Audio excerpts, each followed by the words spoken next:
तो गाइस इस क्वेश्चन में हम लोग प्लानिंग कर लेते हैं। निकालना क्या है हमें निकालना है पोटेंशियल डिफरेंस किसके cross, potential difference across 6 ohm resistor. तो अगर 6 ओम रजिस्टर के क्रॉस ओम्स लॉ लगा के पोटेंशियल डिफरेंस निकालना है तो हम लोग कहते हैं कि V इक्वल्स टू क्या होता है, ओम्स लॉ आपको पता होगा, V इक्वल्स टू IR होता है। इसका मतलब अगर 6 ओम के क्रॉस आपको निकालना है पोटेंशियल डिफरेंस तो हमें करंट इनटू 6 ओम में कितना करंट है और 6 ओम का रेजिस्टेंस कितना है, तो जाहिर सी बात है 6 ओम है। अब यहां पे I मिस्ट्री हो गई कि I कैसे निकाला जाए। अब अगर I क्या होगा, I वही होगा जो सेल दिया होगा, तो सेल से जो करंट चलेगा वही I होगा, है ना। तो पहले I पता होना चाहिए क्योंकि यही I 2 ओम के क्रॉस भी होगा, 6 ओम के क्रॉस भी होगा और 4 ओम के क्रॉस भी होगा। तो हमें पहले I पता करना पड़ेगा। I कैसे पता करेंगे हम लोग, जाहिर सी बात है I कौन डिमांड कर रहा है, कोई एक रजिस्टर नहीं डिमांड कर रहा है, सब मिल के कर रहे हैं। इसका मतलब ओम्स लॉ लगाना पड़ेगा पूरे R इक्विवेलेंट के लिए, सिर्फ R1 के लिए नहीं, R2 के लिए नहीं, R3 के लिए नहीं, हम पहले R इक्विवेलेंट के लिए लगाएंगे ओम्स लॉ।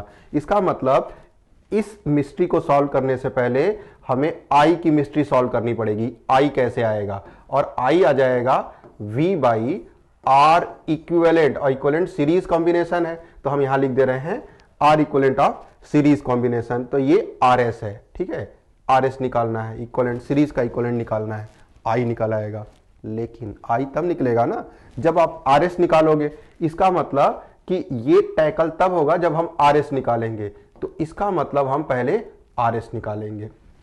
अब मेरा वर्क फ्लो फिक्स हो गया।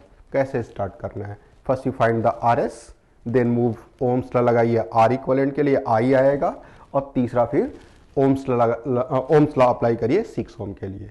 प्लान हो चुका है, चलिए एग्जीक्यूशन पे देखते हैं। तो हम इसको करते हैं मिनिमाइज और अपने लिए स्पेस क्रिएट करते हैं, ठीक है। तो अब देखिए क्या होगा, अब हम लोग सीधे निकालेंगे RS इक्विवेलेंट कॉम्बिनेशन का इक्विवेलेंट रेजिस्टेंस। तो यहां हेडिंग डाल देंगे इक्विवेलेंट रेजिस्टेंस। तो ये हो गया आपका इक्विवेलेंट रेजिस्टेंस, इक्विवेलेंट रेजिस्टेंस। अब इक्विवेलेंट रेजिस्टेंस हेडिंग डाल दिया आपने, तो यहां पे लिखेंगे RS equals to R1 plus R2 plus R3। 3 register हैं, वैल्यू प्लेस कर दीजिए, हो जाएगा 2 और 6 और 4 हो गया, 6 4 10 2 12 12 ओम आ गया। तो ये आ गया RS इक्विवेलेंट रेजिस्टेंस आपका आ गया 12 ओम।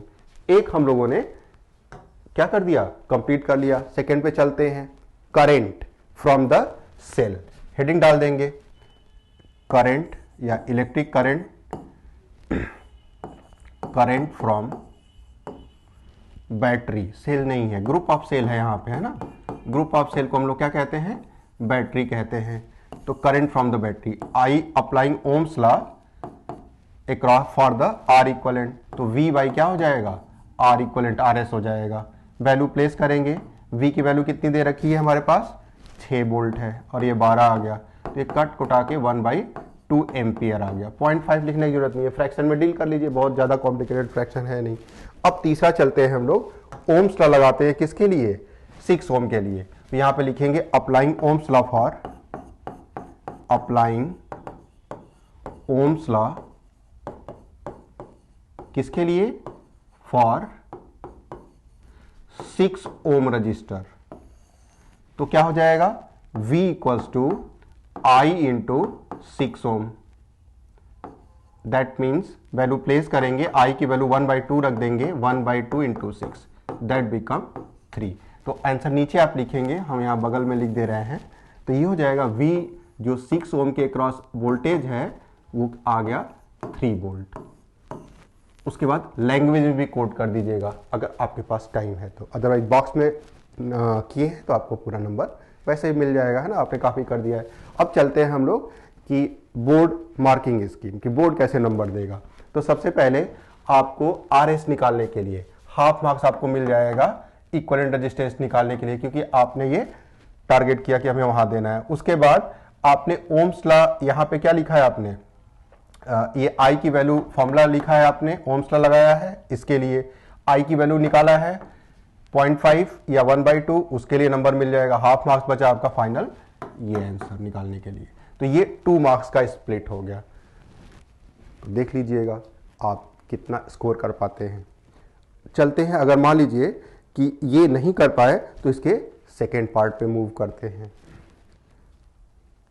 तो गाइस इस क्वेश्चन में आपको पावर इंक्रीज परसेंटेज निकालना है, या हम लोग कहें कि परसेंटेज इंक्रीज इन पावर निकालना है। कैसे निकाला जाएगा, परसेंटेज इंक्रीज कैसे निकालते हैं, फॉर्मूला पता होना चाहिए कि किसी भी क्वांटिटी में परसेंटेज इंक्रीज कैसे निकाला जाता है। तो अगर मान लीजिए पावर एक पी हमारी फिजिकल क्वांटिटी हो गई, तो उसमें चेंज कितने का आया, चेंज आया आपका पावर, पहले मान लेंगे कि पावर पहले पावर P1 था, अब क्या हो गया P2 हो गया है, तो कितने का डिफरेंस आया, P2 माइनस P1 का आया। तो ये चेंज इन पावर है, लेकिन आपको परसेंटेज निकालना है, तो initial power P2 minus P1 upon P1 into 100, जब ये करेंगे तो ये एक्सप्रेशन आता है परसेंटेज इंक्रीज। तो यहां पे लिखेंगे परसेंटेज इंक्रीज इन पावर, ठीक है। तो यहां पे हम इन पावर लिख दे रहे हैं, तो दैट इज इक्वल, तो ये निकालना है। अब सोचिए कि आपको ये निकालना है और प्रूफ करना है, निकालना क्या है, प्रूफ करना है 300% होगा। कैसे निकाला जाए, तो जाहिर सी बात है आपको क्या पता होना चाहिए, P1 पता होना चाहिए, आपको P2 पता होना चाहिए, आपको P2 और P1 पता है, तभी आप वैल्यू निकाल सकते हैं। अपने पास यहाँ कुछ नहीं दे रखा है, बस एक चीज दे रखी है कि करंट जो भी था, से 2 एम्पियर था तो वो 100% इंक्रीज कर दिया गया, 5 एम्पियर था 100% इंक्रीज कर दिया गया। मतलब हमें कोई डेटा नहीं दे रखा है, तो सारी चीजें एज्यूम करके आगे बढ़नी पड़ेगी। अब देखिए कैसे टैकल करते हैं, मतलब हमें P1 निकालना है, P2 निकालना है अपने एज्यूम्ड वेरिएबल के टर्म में, ठीक है। तो देखिए, तो हम यहाँ पे स्पेस बनाते हैं, इसको छोटा कर दे पहले। अब सबसे पहले हम लोग एज्यूम करते हैं ओरिजिनल करंट को, कि लेट करंट हमारा I1 I है, तो हमने लिख लिया लेट, ये हमारा प्लानिंग का पार्ट हो गया, ठीक है। तो लेट करंट इनिशियल करंट है ना, तो यहां पे हम लोग लिख सकते हैं let be initial current, let initial current I1 equals to I, ये हमने मान लिया। अब बात करेंगे हम लोग, जब करंट इंक्रीज कर गया तो से वो I2 हो गया, तो I2 क्या हो जाएगा, तो लिखेंगे increased current, increased current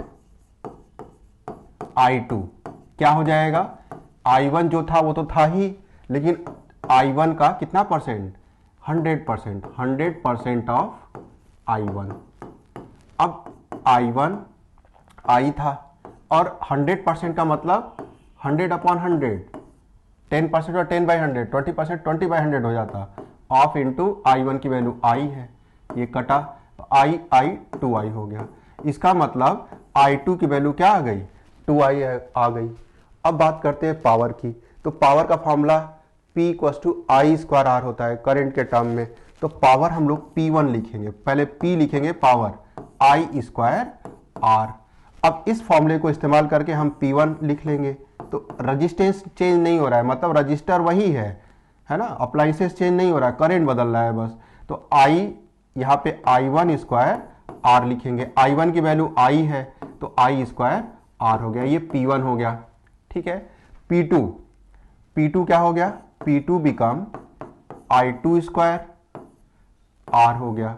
I2 की वैल्यू कितनी आई थी, 2I आई थी, है ना। तो चलिए इक्वेशन हम लोग यहाँ दे देते हैं, ये 1 हो गया, से नंबर ही तो डालना है, 2 हो गया, ये हमारा 3 हो गया, तो ये I2 की जगह पे हम लोग 2I रख देते हैं, तो 2I का स्क्वायर इंटू R हो गया, इट बिकम 2 का स्क्वायर 4 हो जाएगा, और I²R हो गया, तो ये आ गया P2 आ गया। अब ये फॉर्मूला जो प्लान कर रखे थे लिख देते हैं, तो परसेंटेज इंक्रीज इन P मतलब पावर, तो फॉर्मूला लिख देंगे P2 माइनस, बिना फॉर्मूले के मत कुछ आगे एग्जीक्यूट किया करिए, P2 माइनस P1 अपान P1 इंटू 100। अब ये सारी वैल्यू डाल दीजिए तो क्या हो जाएगा, that become 4i square R minus I square R upon I square R हो गया इंटू 100 हो गया। अब नेक्स्ट पेज पे चलते हैं हम लोग। तो ये वैल्यू जब करेंगे तो 4i स्क्वायर और माइनस आई स्क्वायर आर कितना हो जाएगा, 3i स्क्वायर आर हो जाएगा। तो हम लोग यहां लिख देते हैं, हम है ना, यहां लिख देते हैं से ये बाउंड्री होगी यहाँ पे, आप इसके बाद कंटिन्यू कर लीजिएगा। तो जो हमारा आ गया वहां पे 3i स्क्वायर आर आ गया अपॉन आई स्क्वायर आर था और इंटू 100, ये परसेंटेज कटेगा तो 3 इंटू 100 कितना आ गया, 300% आ गया, तो 300% हो गया। अब बात करते हैं बोर्ड के मार्किंग स्कीम की कि बोर्ड कहाँ कहाँ मार्क्स देगा। तो सबसे पहले आपने क्या किया, P1 निकाला है आपने, पहले तो ये फॉर्मूला P का लिखा आपने, इसके लिए नंबर मिल गया। P1 निकाला आपने, इसका नंबर मिल गया। P2 निकाला आपने, है ना, P1 निकाला, P2 निकाला, इसका आपका हाफ मार्क्स मिल गया। और उसके बाद ये फाइनल वैल्यू आपने निकाली फॉर्मूला प्लेस करके, ये मिल गया। तो ये आपका क्या हो गया, that is the total split of 2 marks.